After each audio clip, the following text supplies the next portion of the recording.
वाहे नरसिंह हृदये नरसिंह नरसिंहमदिं शरणं प्रपदे तव कर कमल वरे नाथं अद्भुत श्रृंगार वृंगम केशवदीता नर हरि रूप जय जगदीश हरे जय जगदीश हरे जय जगदीश हरे जय हो नरसिंह देव नरसिंह देव नरसिंह देव जय हो नरसिंह देव जय हो प्रहलाद महाराज प्रहलाद महाराज प्रहलाद महाराज जय हो प्रहलाद महाराज जय हो प्रभु पदम प्रभु पदम प्रभु पदम जय हो प्रभु पदम जय नर हरि नर हरि नर हरि जय हो नर हरि राधा श्याम सुंदर राधा श्याम सुंदर राधा श्याम सुंदर राधा श्याम सुंदर राधा श्याम सुंदर राधा श्याम सुंदर हरे कृष्ण।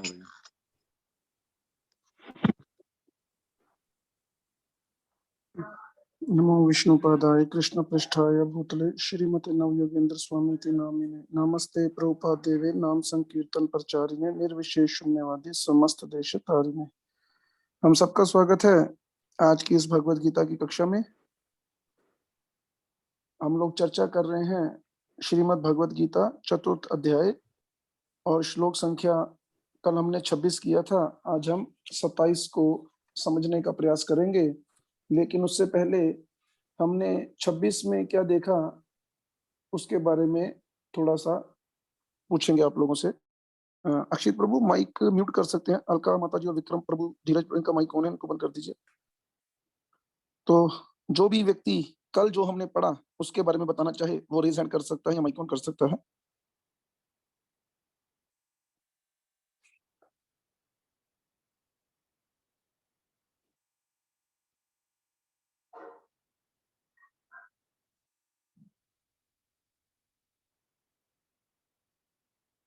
हाँ जी है कौन? प्रदीप प्रभु। हाँ जी प्रदीप प्रभु बोल सकते हैं। हरे कृष्ण प्रभु जी। हरे कृष्ण।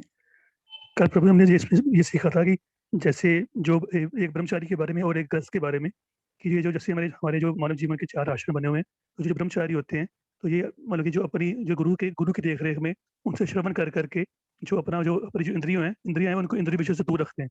और जो मतलब कि मतलब की जो मेन चीज़ है वो सुनना है। जब दूसरी जो भौतिक चीज़ें हैं उनके बारे में सुनते नहीं है, ना ही वो किसी जो ब्रह्मचारी है ना ही वो किसी जो गृहस्थी है उनके साथ इतना जो संबंध रखते हैं ताकि जो उनका जो मन है वो विचलित ना हो। और एक इसमें मतलब कि वो जो अपना जो इंद्रियों के विषय या इंद्रिय है या अपने मन है तो उसको वो उनको नियंत्रण करके वो उसको एक टाइम पे खत्म कर देते हैं। उनको उसकी इच्छा ही जो है वो नहीं होती।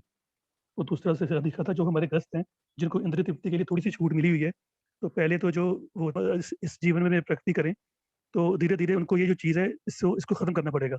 जो इंद्रिय तृप्ति की छूट मिली हुई है तो जैसे आपने बताया था कि रेगुलेट करना पड़ेगा, तो धीरे धीरे जब कम करेंगे तो एक टाइम ऐसा आ जाएगा कि फिर वो उसको जो है वो खत्म करके तो सारा जो सिस्टम है वो आध्यात्मिक सिस्टम में लग ये जाएगा। सब कुछ करना क्यों है? तो जब तक हम अपनी इंद्रियों को कंट्रोल नहीं करेंगे तो तब तक वो भौतिक चीजों में फंसी रहेगी। आध्यात्मिक जीवन में आगे बढ़ने के लिए ये चीजें जरूरी है। ये मुख्य बात है कि ये सब चीजें उनके लिए बताई जा रही हैं जो मनुष्य जीवन के लक्ष्य को हासिल करना चाहते हैं। जिन लोगों को मनुष्य जीवन के लक्ष्य के बारे में कोई जानकारी नहीं है उनका इनसे कोई लेना देना नहीं है, क्योंकि भगवान चाहते हैं कि सब व्यक्ति प्रगति करें और यज्ञ करें। यज्ञ का क्या मतलब बताया गया? तो कोई भी काम भगवान के लिए करना। हाँ, तो अगर कोई भी व्यक्ति यज्ञ करना शुरू करे तो वो अवश्य भगवत प्राप्ति कर लेगा। तो यज्ञ मतलब उसे कोई भी काम विष्णु के लिए करना चाहिए। तब इन श्लोकों के माध्यम से बताया जा रहा है कि कौन सा व्यक्ति किस। तब ये चर्चा शुरू हुई कि जो ब्रह्मचारी होते हैं वो क्या करते हैं, वो विष्णु के लिए क्या करते हैं, वो अपनी इंद्रियों को इंद्रिय विषय से दूर रखते हैं। केवल किसके लिए? भगवान की प्राप्ति करने के लिए।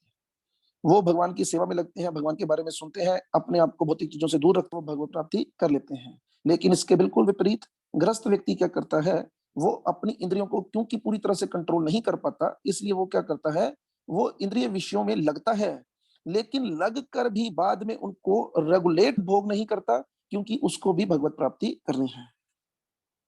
अब वो क्या करता है, वो इस्तेमाल करता है चीजों को, लेकिन बिल्कुल मिनिमम तरीके से, गृह मेदियों की तरह नहीं कि वो खुले बिल्कुल अनियंत्रित तौर पर इन कामों को करे, ऐसा नहीं। तो इस प्रकार से उदाहरण दिया गया था कल एक, कि ब्रह्मचारी किस प्रकार से किस चीज पर बैठकर भगवान की प्राप्ति करता है, और किस प्रकार उसकी स्पीड थोड़ी स्लो हो जाती है और ब्रह्मचारी की स्पीड थोड़ी तेज होती है। तो उदाहरण के तौर पर बताया गया कि ब्रह्मचारी कैसा है, कि वो एक क्राउड वाले स्थान पर मोटरसाइकिल पर ड्राइव कर रहा है विद स्पीड, तेजी से, एक बड़ी गाड़ी में है, ठीक है, उसको थोड़ी सहूलतें मिलेंगी, लेकिन वो फिर जाएगा भी धीरे धीरे आगे। इसलिए क्या करना चाहिए, व्यक्ति को प्रयास यही करना चाहिए, किसी के आश्रम में प्रवेश करने की जरूरत नहीं है, पहले अपने आप को कंफर्टेबली सुनकर जिस जगह पर वो अपने आप को स्थित कर सके करना चाहिए। आगे अब हम 27 नंबर श्लोक में देखते हैं। अभी तक इसमें किसी का कोई प्रश्न है तो कर सकते हैं।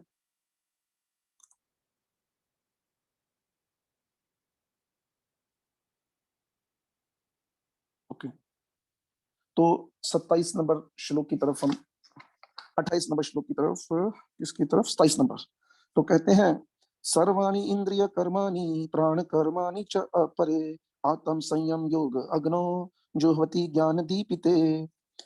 ठीक है, इसको पढ़ने के लिए ईशा माता जी आप पढ़ेंगे, ईशा महाजन माता जी। हरे कृष्णा प्रभु जी। हरे कृष्णा। दूसरे जो मन तथा इंद्रियों को वश में करके आत्म साक्षात्कार करना चाहते हैं, संपूर्ण इंद्रियों तथा प्राण वायु के कार्यों को संयमित मन रूपी अग्नि में क्या आप बता सकते हैं आहुति। किसकी चर्चा हो रही है अब? प्रभु जी प्रभु जी इसमें ब्रह्मचारियों की नहीं, ब्रह्मचारियों की तो हमने सुन ली ना, ब्रह्मचारियों की हाँ तो जी। कल हमने सुनी, ग्रस्तों की भी सुन ली। दूसरे जो मन तथा जो अपने मन तथा इंद्रियों को वश में कर लेते हैं। दोबारा पढ़िए एक बार। दूसरे जो मन तथा इंद्रियों को वश में करके आत्म साक्षात्कार करना चाहते हैं, संपूर्ण इंद्रियों तथा प्राण वायु के कार्यों को संयमित मन रूपी अग्नि में आहुति कर देते हैं। कोई बात नहीं, अभी लग जाएगा प्रभु जी पता, नहीं अभी पता आपको ही लगेगा पता। कितने प्रकार के योगी बताए गए हैं, अगर आपको याद हो तो प्रभु जी मैंने पिछली क्लास बताइए। अटेंड नहीं की है। नहीं, पिछली क्लासों का कोई लेना देना नहीं, आप आराम से इसको दोबारा पढ़िए एक बार। दूसरे जो मन तथा इंद्रियों को वश में करके आत्म साक्षात्कार करना चाहते हैं, संपूर्ण इंद्रियों तथा प्राण वायु के कार्यों को संयमित मन रूपी अग्नि में आहुति कर देते हैं। तो अब मेरा प्रश्न ये है कि हमने सुना हुआ है ना कि जो लोग भी भगवान को प्राप्त करना चाहते हैं उनको योगी कहा जाता है। तो कुछ अलग अलग तरह के योगी, एक था ज्ञान योगी, एक था ध्यान योगी और एक था भक्ति योगी। जी। है कुछ इसके बारे में ध्यान कि होते हैं ये 4 प्रकार के योगी होते हैं कि नहीं? अभी इस वक्त कुछ ध्यान में नहीं आ रहा? नहीं प्रभु जी, सॉरी। ठीक है, कोई बात नहीं, कोई बात नहीं। तो यहाँ पर चर्चा की जा रही है ध्यान योगी। ध्यान योगी मतलब अष्टांग योग के माध्यम से जो व्यक्ति वो ज्ञान के द्वारा भगवान को प्राप्त करना चाहते हैं, कुछ कर्म के द्वारा, कुछ भक्ति के द्वारा, और कुछ लोग जो है वो ध्यान लगाते हैं, जिससे क्या होता है, वो परमात्मा रूप में हृदय में भगवान के दर्शन करते हैं। तो यहाँ पर उन लोगों का वर्णन आ रहा है कि वो क्या करते हैं, तो कहते हैं क्योंकि ध्यान लगाने के लिए मन भी कंट्रोल में चाहिए और इंद्रियां भी कंट्रोल में चाहिए, और इस प्रकार वो क्या करते हैं, संपूर्ण इंद्रियों तथा प्राण वायु के कार्यों को, तो वो क्या करते हैं, ध्यान लगाकर अंदर की जो प्राण वायु 5 प्रकार की वायु होती है उसको संयमित मन रूपी अग्नि में आहुति कर देते हैं, उन अपने मन को संयमित कर लेते हैं। तो इस श्लोक के अंदर बेसिकली ध्यान योगी को दर्शाया जा रहा है। ठीक है, तात्पर्य पढ़िएगा। तात्पर्य जगत गुरु श्रील प्रभुपाद जी द्वारा, जगत गुरु श्रील प्रभुपाद जी की जय। यहाँ पर पतंजलि द्वारा सूत्रबद्ध योग पद्धति का निर्देश है। पतंजलि कृत योग सूत्र में आत्मा को प्रत्यगात्मा तथा तो ये 2 परगात्मा शब्दों कहा को गया है। याद रखना है अपने दिमाग में कि पतंजलि क्या है, कि जब व्यास देव जी ने वेदों को 1 से 4 में विभाजित किया, तो उनको लगा कि अब ये जो चारों वेद हैं इनको एक व्यक्ति नहीं संभाल पाएगा, तो उन्होंने जो ये पतंजलि था इनके हिस्से में क्या आया, ये मेरे को वेद का मालूम नहीं वो कौन सा वेद इनके हिस्से में है, लेकिन ये योग प्रणाली, योग पद्धति जो है इनके लीडर बने। आजकल की योग की तरह नहीं। आप देखिए बाबा रामदेव ने भी अपने जो फर्म है, उनकी जो कंपनी, उसका नाम क्या रखा है? पतंजलि। पतंजलि। बेसिक सिद्ध पुरुष का नाम है एक, जो कि व्यासदेव के शिष्य थे। लेकिन बाबा रामदेव जो योग करता है वो किसके लिए है? वो लोगों को नहीं, अट्रैक्ट वो करते शरीर हैं। के लिए, वो शरीर के लिए है। वो शरीर को तंदुरुस्त रखने के लिए योग करता है, लेकिन असल में योग शरीर के लिए नहीं होता। योग का मतलब होता है कि व्यक्ति जिस विधि से भगवान के साथ जुड़ता है। तो असल में एक नामदेव की तरह नहीं, जैसे आजकल हमारे प्रधानमंत्री भी योग दिन मनाते हैं, तो ये नॉलेज ज्ञान ही नहीं है लोगों को। तो यहाँ पर समझाया जा रहा है कि जब तक पतंजलि कृत योग सूत्र में आत्मा को दो नाम दिए गए हैं। क्या क्या? एक प्रत्यग आत्मा और दूसरा पराग आत्मा। पता चलेगा, पढ़िएगा। जब तक जीव आत्मा इंद्रिय भोग में आसक्त रहता है, तब तक वह पराग आत्मा ठीक है ना, समझ कहलाता लग है। गई आपको? पराग आत्मा का क्या मतलब है? हाँ जी, जो इंद्रिय भोग में आसक्त हाँ, रहता है वो वो पराग आत्मा पराग है। आत्मा है। और मतलब कि हम लोग इस वक्त जो है वो पराग आत्मा में आते हैं, कि हम लोग भी इंद्रिय भोग में बहुत अधिक लिप्त हैं, इसलिए हमारी आत्मा, हमें क्या कहा जाएगा? पराग आत्मा। और ज्यों ही वह इंद्रिय भोग से विरक्त हो जाता है तो प्रत्येक आत्मा कहलाने लगता है। कहलाने लगता है। वही आत्मा जो कि पराग आत्मा है, वो प्रत्यग आत्मा बन सकता है धीरे धीरे करके। कैसे? जब वो अपने इंद्रियों की तृप्ति, इंद्रिय तृप्ति की आसक्ति से धीरे धीरे करके विरक्त होना है। जो पतंजलि योग सूत्र है, उसका यही उद्देश्य है कि जीव आत्मा को क्या किया जाए? पराग आत्मा से क्या बनाया जाए? प्रत्येक आत्मा। प्रत्येक आत्मा बनाया जाए। उसे इंद्रिय तृप्ति, इंद्रिय लिप्त जो व्यक्ति है, उसको धीरे धीरे करके इंद्रिय तृप्ति से विरक्त व्यक्ति बनाया जाए। इस शब्दों की ओर ध्यान दें, किस विधि को अपनाते हैं? अष्टांग योग। हाँ, तो इस शब्द को अगर आप ध्यान से देखेंगे तो अष्ट अंग योग, मतलब उस जो वो योग विधि अपनाते हैं उसमें 8 अंग होते हैं। और वो 8 अंग कौन कौन से होते हैं? तो वो 8 अंग होता है नियम, तीसरा होता है आसन, चौथा प्राणायाम, पांचवा प्रत्याहार, छठा ध्यान, सातवां धारणा और आठवां समाधि। यम, नियम, आसन, प्राणायाम, प्रत्याहार, ध्यान, धारणा, समाधि को बड़े ध्यान से समझेंगे ना, तो आप इसमें देखेंगे, इसमें जो भगवान का कंसेप्ट शुरू होता है ना, वो कौन से लेवल से शुरू होता है? जब हम ध्यान तक पहुंचते हैं। मतलब पहले 5 जो है ना, वो शारीरिक स्तर के ऊपर है, हाँ जी। और ध्यान, धारणा, समाधि के ध्यान के बाद ही भगवान का कंसेप्ट बीच में आता है। लेकिन वहां पे जुड़ जाता है, वो सीधा ही छठे स्टेप पर पहुंच जाता है। अगर कोई व्यक्ति योग करना चाहता है, तो योग विधि अष्टांग योग को अपनाना चाहता है, तो उसे सबसे पहले यम नियम पालन करने ही पड़ेंगे। आसन लगाना पड़ेगा, ये बड़ी चर्चा आएगी अभी आगे चलकर, बड़े सिस्टम से बताया जाएगा कि कैसे आसन लगाना है, ना कैसे है। बैठना है बिल्कुल सीधा, रीढ़ की हड्डी बिल्कुल सीधी होनी चाहिए। अच्छा, उसके बाद क्या करना है? आंखें अध खुली होनी चाहिए। आंखों के नीचे से आपको किसके दर्शन करने हैं? आपको नाक के अग्रभाग के दर्शन करने हैं। इस प्रकार प्राणों को कंट्रोल करना है। प्राणों को कंट्रोल भी करना, उससे पहले प्रत्याहार, सारी इंद्रियों को कंट्रोल करना होता है। सारी इंद्रियों को बाकी सब कामों से हटाकर फिर व्यक्ति अंदर की जो वायु है उसको कंट्रोल करने का प्रयास करता है, और फिर वो ध्यान में जाता है। इतना आसान नहीं है। हम लोग इतनी देर से जप कर रहे हैं फिर भी मन नहीं लगता, तो हम सोच सकते हैं कि ये ध्यान लगाना कितना मुश्किल काम होता होगा। बहुत ही मुश्किल है इसे कर पाना। इसलिए क्या करना चाहिए? आज की इस विधि, इस जो कलयुग के अंदर ऐसी विधियों को पकड़ना ही नहीं चाहिए, और उसमें क्या करना है? केवल बोलना है और सुनना है। वहां पे मन लगाने की तो बात ही नहीं है। कोई व्यक्ति कहता है मेरा मन नहीं लगता, ना लगे। आप बस एक काम कीजिए, आप जो मंत्र बोल रहे हैं उसे सुनने का प्रयास कीजिए, बस। इसके अधिक कुछ भी करने की जरूरत नहीं है। ठीक है। जीव आत्मा के शरीर में 10 प्रकार के वायु कार्यशील रहते हैं और इसे श्वास प्रक्रिया प्राणायाम द्वारा जाना जाता है। पतंजलि की योग पद्धति बताती है कि किस तरह शरीर के वायु के कार्यों को तकनीकी उपाय से नियंत्रित किया जाए, आंतरिक कार्य आत्मा को भौतिक आसक्ति से शुद्ध करने में सहायक बन जाए। तो ये हम आगे चलकर पढ़ेंगे कि किस प्रकार से ये होता है। इसके बारे में तो खैर बहुत बड़ी किताबें हैं, लेकिन हम इतनी डिटेल में तो नहीं जाएंगे। लेकिन जितना प्रभुपाद जी ने भगवत गीता के अंदर बताया है उतना हम अवश्य सीखेंगे। इस ठीक योग है, पद्धति आगे। के अनुसार प्रत्येक आत्मा ही चरम उद्देश्य है।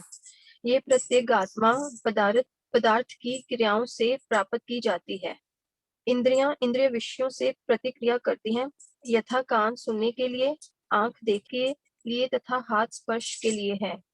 और ये सब इंद्रियां मिलकर आत्मा से बाहर के कार्यों में लगी रहती हैं। ये ही कार्य प्राण वायु के व्यापार क्रियाएं हैं। अपान वायु नीचे की ओर जाती है, व्यान वायु से संकोच तथा संतुलन बना रहता है और उदान वायु ऊपर की ओर जाती है। और जब मनुष्य प्रबुद्ध हो जाता है तो वह इन सभी वायुओं को आत्म साक्षात्कार की खोज में तो ये लगाता एक है। शब्द आया हरे प्रबुद्ध कृष्णा। हो जाता है। तो प्रबुद्ध का क्या मतलब होता है? प्रभु जी, जब उससे आत्म साक्षात्कार प्रबुद्ध हो का जाता मतलब है, बताया गया था, जब प्रबुद्ध उसे का पता मतलब बताया गया था श्रीमद् भागवतम के माध्यम से, जो जागा हुआ व्यक्ति है। तो कोई व्यक्ति कहे कि मैं सो रहा हूं, तो हम लोग सो ही रहे हैं। हम लोग इस वक्त जागते हुए भी सो रहे हैं। क्यों?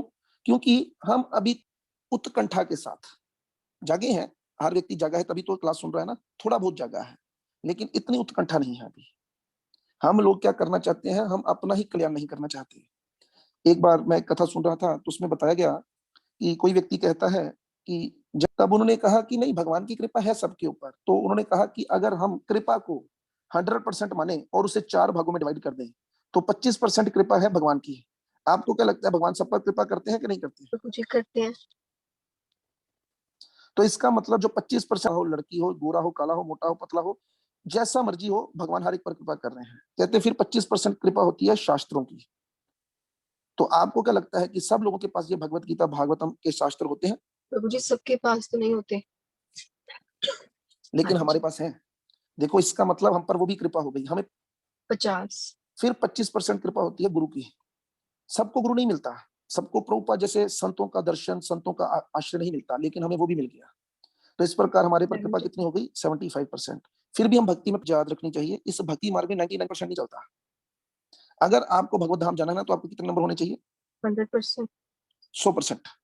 तो लेकिन अब ये जो 25%, ये जो 75 है ना, ये हमारे पास है। लेकिन अब जो बाकी 25 चाहिए हमारे ना, वो एफर्ट। क्या है? वो है हमारी हमारी हम पर खुद की नहीं रही। जिस दिन हमने अपने ऊपर अपनी कृपा शुरू कर दी ना, तो हमारे 100 में से 100 नंबर आ जाएंगे। लेकिन हम इन 25% कृपा में से कोई अपने ऊपर 1% कर रहा है, कोई 2% कर रहा है। सबसे हैरानी वाली बात क्या है, ये मैं अपने बारे में बोल रहा हूँ। मुझे पता चल गया, मुझे 100% पता चल गया, भगवान के इन नामों का बड़े हृदय से जप करे, तो वो दिन दूर नहीं जब उसे भगवान के दर्शन हो जाएंगे। लेकिन इसके बावजूद भी इंद्रिय तृप्ति में लिप्त मन ऐसा है कि वो रोज सुबह उठने से रुकता है। इतनी हम लोगों की जो बुद्धि है वो मलिन हो चुकी है। तो 5-6 मिनट के बाद ये क्लास एक बार खत्म होगी, तो आप सब, तो उतनी देर के लिए जो टाइम है उसमें हम कुछ इस श्लोक के बारे में और सुनने का प्रयास करते हैं। आप शब्दों की ओर ध्यान दे सकते हैं। तो इस श्लोक में ध्यान योगी को दर्शाया जा रहा है, अष्टांग योग के बारे में बताया जा रहा है। जैसे कि आपको बताया, यम नियम आसन प्रत्याहार। आज का योग, आज के दिनों में ये योग रिकमेंडेड नहीं है। योग करने से पहले यम नियम जरूरी है। ध्यान लगाना इतना आसान नहीं है। इतनी देर से हम जब कर रहे हैं फिर भी मन नहीं लगता, तो हम सोच सकते हैं कि ध्यान लगाना कितना मुश्किल कार्य होता होगा। फिर इस प्राग आत्मा का मतलब बताया गया, जो इंद्रिय तृप्ति में बहुत लिप्त है, और प्रत्येक आत्मा जो इंद्रिय तृप्ति से विरक्त है। तो कहते हैं पतंजलि का यही उद्देश्य है कि जीव को प्राग आत्मा से प्रत्येक आत्मा बनाना। एक उदाहरण दिया जा रहा है श्रीमद् भागवत है, और जो वो अवधूत होता है वो जमीन पर लेटा होता है, और भरत महाराज से पूछते हैं कि आप इतने मोटे कैसे हैं? तब वो उत्तर देता है कि मैं कभी भी किसी चीज की इच्छा नहीं करता, आसक्ति नहीं रखता किसी चीज से। मुझे मिल जाए तो कई बार राज नहीं मिलता। इसी प्रकार जो व्यक्ति अनासक्त भाव से बैठे हैं ना, उनको भगवत प्राप्ति बड़ी जल्दी हो जाती है। हम लोगों को क्या करना चाहिए? तो हमें प्रयास करना चाहिए कि अपनी जरूरतों को थोड़ा सा कम कर सकते हैं। धीरे धीरे करके हमें अपनी जरूरतों को थोड़ा, रघुनाथ दास गोस्वामी का, उन्होंने भिक्षा करना ही छोड़ दिया। क्यों छोड़ दिया? कहते हैं क्योंकि जब मैं भिक्षा करता हूं ना, तो मुझे एक्सपेक्टेशन रहता है किसी ना किसी से। मैं क्या करता हूं, इसमें एक कथा आती है कि जब रघुनाथ दास गोस्वामी, कौन थे रघुनाथ दास गोस्वामी? रघुनाथ दास गोस्वामी जिनकी जो इनकम थी वो स्वर्ण मुद्राओं में अगर किया जाए तो 20 लाख स्वर्ण मुद्राएं के लगभग महीने की थी। और इतनी इनकम वाले व्यक्ति का बेटा क्या कर रहा है? चैतन्य महाप्रभु के पास जगन्नाथपुरी में चला जाता है, और वहां पर जाकर सिंह द्वार, जिन आप में से जितने लोग भी वहां पर खड़ा होकर भीख मांगकर अपना गुजारा करते थे। लेकिन कुछ दिनों के बाद चैतन्य महाप्रभु देखते हैं कि जो रघुनाथ दास गोस्वामी है वहां पर नजर नहीं आ रहे। तब उन्होंने पूछा अपने दूसरे संगियों से कि रघुनाथ आजकल नजर नहीं आता। तो अब वो क्या करते हैं? तो कहते अब वो जो नाली से, जो जगन्नाथपुरी में अंदर एक मार्केट है जहां पर प्रसाद बिकता है, और जो प्रसाद बच जाता है उसको नाली में बहा दिया जाता है। उसमें चावल भी निकल कर आते हैं, चावल का पानी भी होता है। तो कहते आजकल वो बहुत खुश हुए तो उन्होंने वैसे जाकर पूछा रघुनाथ दास गोस्वामी से कि आपने ये भिक्षा करना क्यों छोड़ दिया? तो कहते ये तो मुझे ऐसे लग रहा था कि जैसे जो भी व्यक्ति आता है ना, तो मैं एक्सपेक्ट कर रहा था उससे कि ये मुझे भिक्षा देगा, ये लग रही थी। इतने उच्च विचार देखकर चैतन्य महाप्रभु ने रघुनाथ दास गोस्वामी को गले से लगा दिया। तो सोच के देखिए कि अगर हम भी चाहते हैं कि भगवान हमें गले से लगाएं, हमें आलिंगन करें, तो उसके लिए कुछ प्रयास तो हमारी तरफ से भी होना चाहिए। ज्यादा प्रश्न बनता है कि डिफरेंस क्या है ध्यान योगी में और भक्ति योगी में। तो बताते हैं, सुनिएगा ध्यान से। भक्ति योग में इंद्रियों को कंट्रोल अपनी शक्ति से नहीं करते। शब्दों की ओर ध्यान दीजिए। भक्ति योग में इंद्रियों को कंट्रोल अपनी शक्ति की सेवा में लगाकर उनकी शक्ति के भरोसे पर करते हैं। कल रिया माता जी का कुछ ऐसा ही प्रश्न था कि ये कैसे, कल हमने कहा कि हम अपने प्रयास से करते हैं, लेकिन ये तो हम कह रहे हैं कि अब कह रहे हैं कि हम कृष्ण की शक्ति, एक शब्द है बीच में, कृष्ण की सेवा में अपने आप को लगाकर उनकी शक्ति के भरोसे पर करते हैं। क्यों? क्योंकि हमारी इंद्रियों को कंट्रोल करना बहुत मुश्किल काम है, क्योंकि वे माया की सेवा में लगी हैं। माया हमसे हीन है, लेकिन कृष्ण की कृपा से यह हो सकता है। इसलिए भक्त अपनी शक्ति पर भरोसा नहीं करता, कृष्ण की कृपा पर भरोसा करता है। भक्त इंद्रियों को कंट्रोल करता है, लेकिन कैसे? अगला प्रश्न ये है, क्या उसमें अपना प्रयास होता है कि नहीं होता? रिया माता जी, आपके ख्याल से? जब मुझे होता है, उसे लगता है कि जो मैं कर रहा हूँ वो भी, जो मेरे से जो हो रहा है वो भी उनकी शक्ति से ही हो रहा है। हाँ, उसको ये पता चल जाता है कि आज मैं ये जो जप कर रहा हूं, ये भी उन्हीं की कृपा है। तो इसके लिए उदाहरण दिया जाता है। जब हमने दामोदर लीला पढ़ी थी ना, तब रस्सी जो थी वो कितनी उंगली छोटी? 2 उंगली छोटी हो रही थी। उसमें मतलब बताया गया था कि 2 उंगलियां वो क्या दर्शाती थी? हमारा प्रयास और कृष्ण की कृपा। कृष्ण की कृपा। इसलिए जो हमारी जिस मूवमेंट में हम लोग हैं, वो कहती है कि हमें दोनों चाहिए। हमें अपना प्रयास भी करते रहना है, और साथ जो ध्यान योगी होते हैं वो क्या करते हैं? वो खुद की स्ट्रेंथ से करना चाहते हैं। इसलिए जब तक वो समाधि तक नहीं पहुंचते, उनका फॉल डाउन हो सकता है। तो इसको एक बड़ी सुंदर उदाहरण से समझ सकते हैं। एक बच्चा, और मेले में बहुत रश है। अब बच्चा बाप की मदद चाहता है कि बच्चा गुम ना हो, तो उसे क्या करना चाहिए? उसे बाप का हाथ पकड़ लेना चाहिए कि नहीं पकड़ना चाहिए? बोल सकता है कोई? हाँ जी, काजल माता जी। कृष्ण प्रभु जी, हाँ जी। उसको अपने पिता को अपना हाथ पकड़ा देना चाहिए। नहीं तो वो अगर पिता का हाथ पकड़ भी लगा तो इसमें क्या था? अगर वो पकड़ेगा तो वो छोड़